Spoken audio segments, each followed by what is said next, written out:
Recorded Books presents an unabridged recording of The Prince of the Marshes and Other Occupational Hazards of a Year in Iraq by Rory Stewart, narrated by the author and directed by Patch McQuaid.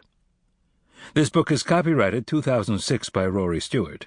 This recording is copyrighted 2007 by Recorded Books.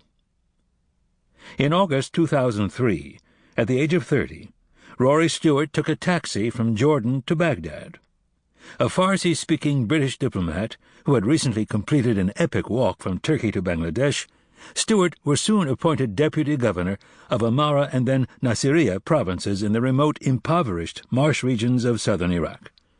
He spent the next 11 months negotiating hostage releases, holding elections, and splicing together some semblance of an infrastructure for a population of millions teetering on the brink of civil war. The Prince of the Marshes tells the story of his year. And now, The Prince of the Marshes. This book is dedicated to my father, a great man, a fierce ally, and most constant friend. Forward. This book is a record of my personal experience in 2 provinces of Iraq.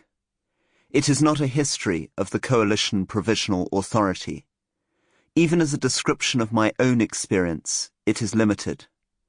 We worked long days, and it seemed a luxury to keep a diary when there was much else to be done.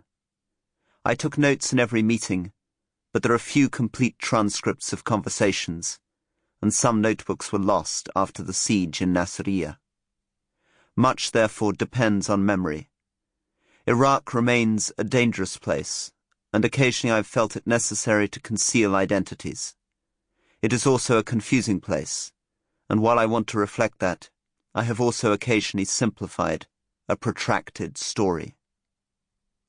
Because it is a personal memoir, it also focuses, unfairly to my colleagues, on my own work. There were many others in Iraq whose work was often much more significant than mine. In particular, Molly Fee in Misan and Barbara Contini in Dikar.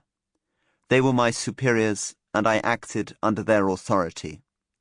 Other civilian advisors and military civil affairs teams implemented the development projects, and the British military played a large part, not just in security, but in politics.